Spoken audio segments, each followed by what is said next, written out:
I cannot believe that it is already July.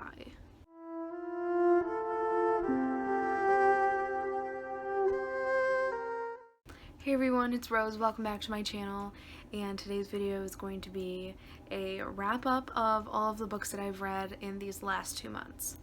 These last 2 months, I've read a total of 11 books. First, we're going to talk about the books that I read in May. In May, I read 6 books, and the first one that I read was Eclipse by Stephanie Meyer.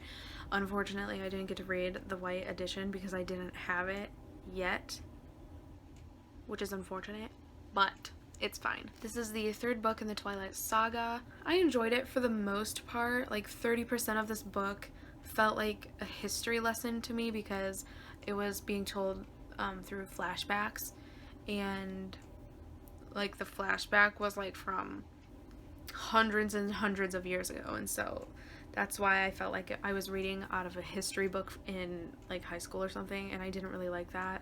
So, but I gave this 4 out of 5 stars, so. And then the next book that I read was All Your Twisted Secrets by Diana Urban. This book I included in my most anticipated of this year, and I really enjoyed it. I gave it 4 out of 5 stars. This book is about 6 kids who get invited to this like scholarship dinner, and when they're all seated at the dinner table waiting for the host to present himself, they realize that this is a trap.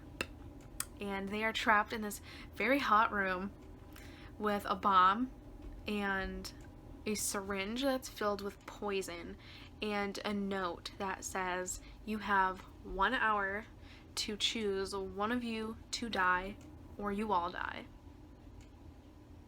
So good. Love that idea. I related to the main character Amber like so much. She's like this musical geek who's in love with classical music. I'm not like nearly as big of a musical geek as she is, but I do really love classical music. Like that's the only thing I listen to, okay? But the twist at the end was so good. I was like so shook for my life, okay?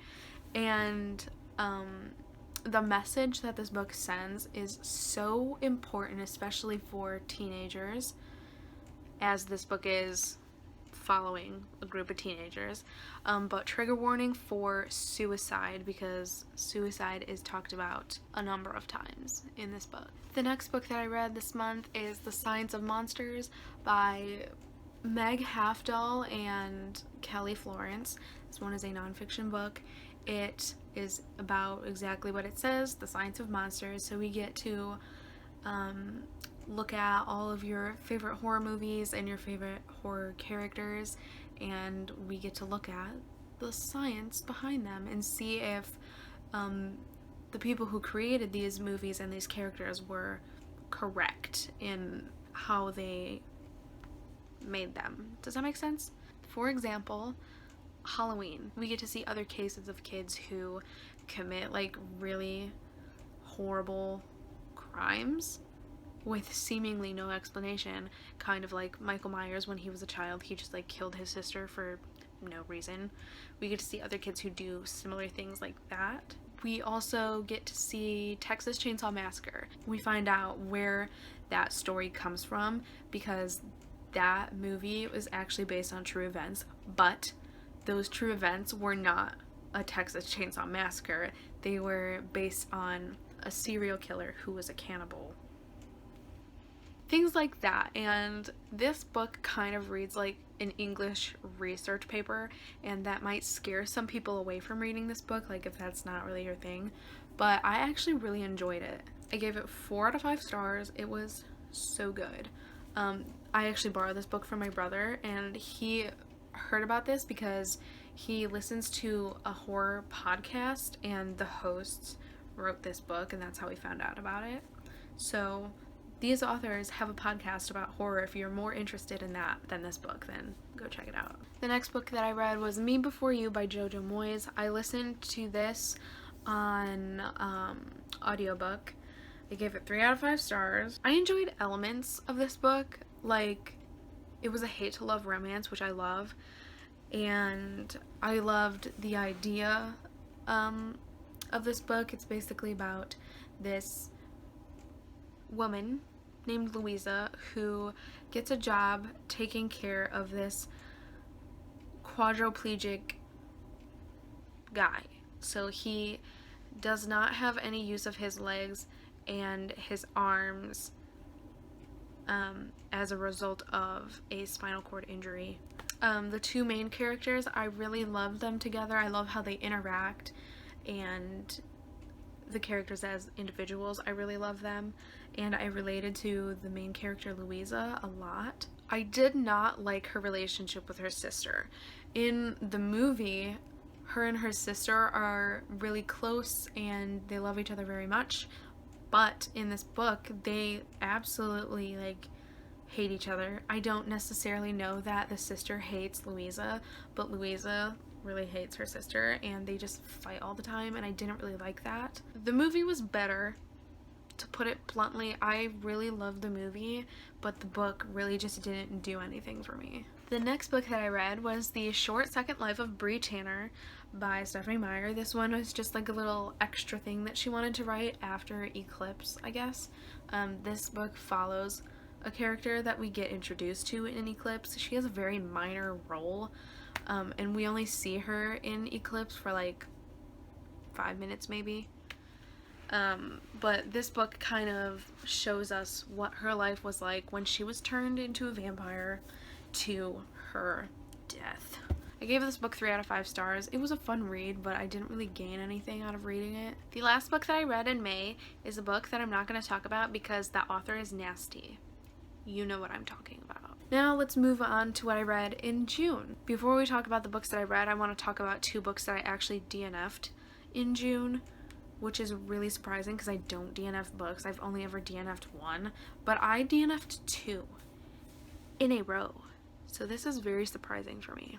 The first one that I DNF'd was Something She's Not Telling Us by Darcy Bell, which is kind of disappointing because I was really excited about this book. This book is basically about this woman who is like rich and she's got everything she's ever wanted and she can't complain because her life is perfect. Except it's not perfect because her daughter gets stolen away. And the only person that she can think of who could have taken her daughter is her brother's new girlfriend. Tell me that does not sound so good. But I got to like the halfway point of this book and I wasn't invested and I really didn't care about any of the characters, so I dipped out of this book real fast. And then the second book that I DNF'd is The Care and Feeding of Ravenously Hungry Girls by Anissa Gray.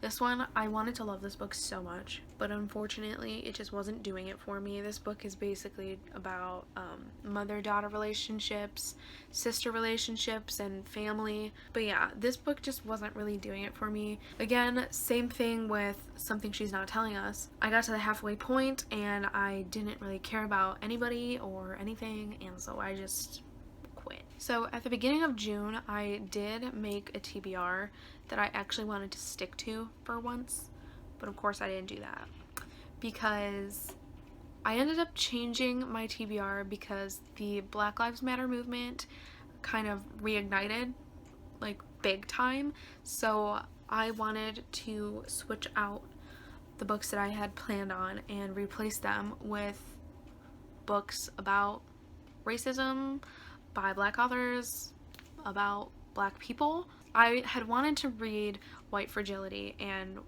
White Rage. I think that one was the other one. I couldn't get my hands on either of them, unfortunately. My library said that if I were to put them on hold, I would be waiting for like 16 weeks for the audio and the ebook. So that was out of the picture, and I looked online to see if I could just buy them, and they were sold out everywhere I looked. And so unfortunately I did not get to read those 2 books, so I went with the next best thing and I read some fiction by Black author. I only got to read 1 this month because I regret to say that I don't really own that many books by people of color. I am working hard to change that. I actually did just buy Get a Life Chloe Brown because I heard that one was so good, so I obviously had to get it, but that's not the only one I am buying. I am researching some other books that I could add to my collection, so Anyways, the book that I read this month by a Black author is An American Marriage by T.R.E. Jones. This one follows newlyweds, Roy and Celestial. They've been married for about a year, I think, and they're going up to see Roy's parents. And I believe it's their anniversary when this book starts out. I think it's been a year already since they've been married. I could be wrong.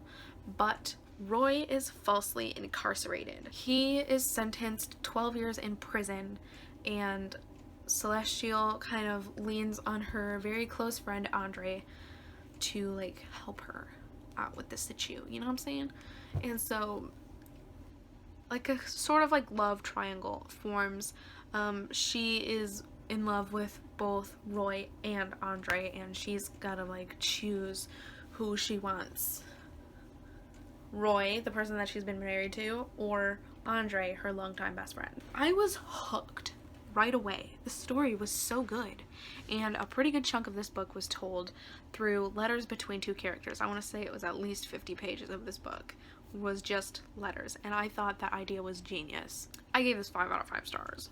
It was so good. And then another book that I read this month was Sharp Objects by Gillian Flynn. I listened to it on audiobook. I gave it 3 out of 5 stars. I didn't enjoy it as much as I thought I was going to. I heard like so many good things about this book, and I've heard so many good things about Gillian Flynn, but this book just like wasn't that great to me. Like, I was able to predict who done it, and that's never a good sign for me.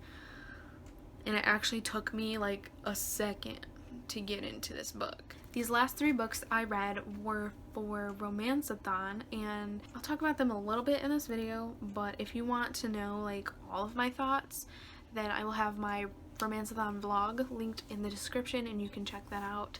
If you don't really care about like that extra stuff that I put in the video, then I guess just like skip to the end.